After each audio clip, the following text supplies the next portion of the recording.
ವಿಜಯೋತ್ಸವ ವಿಶ್ವ ವಿಜಯೋತ್ಸವ ಶ್ರೀರಾಮಾನುಜರ ವಿಶ್ವ ವಿಜಯೋತ್ಸವ.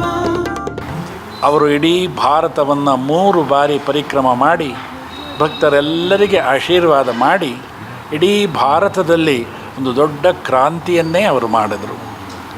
ಅಂತಹ ಸಂತಶ್ರೇಷ್ಠರಾದಂತಹ ಸ್ವಾಮಿ ರಾಮಾನುಜರು ನಮ್ಮ ಕರ್ನಾಟಕಕ್ಕೆ ಆಗಮಿಸಿದರು. ಅವರ ಪಾದಸ್ಪರ್ಶ ಆಗಿ ಇಲ್ಲಿ ಒಂದು ಹೊಸ ಯುಗ ಪ್ರಾರಂಭ ಆಯಿತು, ಭಕ್ತಿಯ ಯುಗ ಪ್ರಾರಂಭ ಆಯಿತು. ಪಂಚನಾರಾಯಣ ದೇವಸ್ಥಾನಗಳನ್ನೆಲ್ಲ ಜೀರ್ಣೋದ್ಧಾರ ಮಾಡಿ ಭಕ್ತರೆಲ್ಲರಿಗೆ ಭಕ್ತಿಯ ಸಂದೇಶವನ್ನು, ಭಗವಂತನನ್ನು ಹೇಗೆ ಭಕ್ತಿ ಮಾಡಬೇಕು ಅನ್ನುವಂಥ ವಿಚಾರವನ್ನು ಬಹಳ ಸರಳ ರೀತಿಯಲ್ಲಿ ಅವರು ತೋರಿಸ್ಕೊಟ್ರು.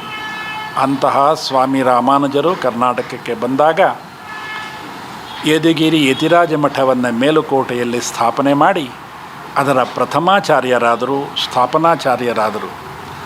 ಅಲ್ಲಿಂದ ಪ್ರಾರಂಭವಾದಂಥ ಅವಿಚ್ಛಿನ್ನ ಪರಂಪರೆ ಇದುವರೆಗೆ ನಡ್ಕೊಂಡು ಬರ್ತಾ ಇದೆ, ಮುಂದೇನೂ ನಡೆಯುತ್ತೆ.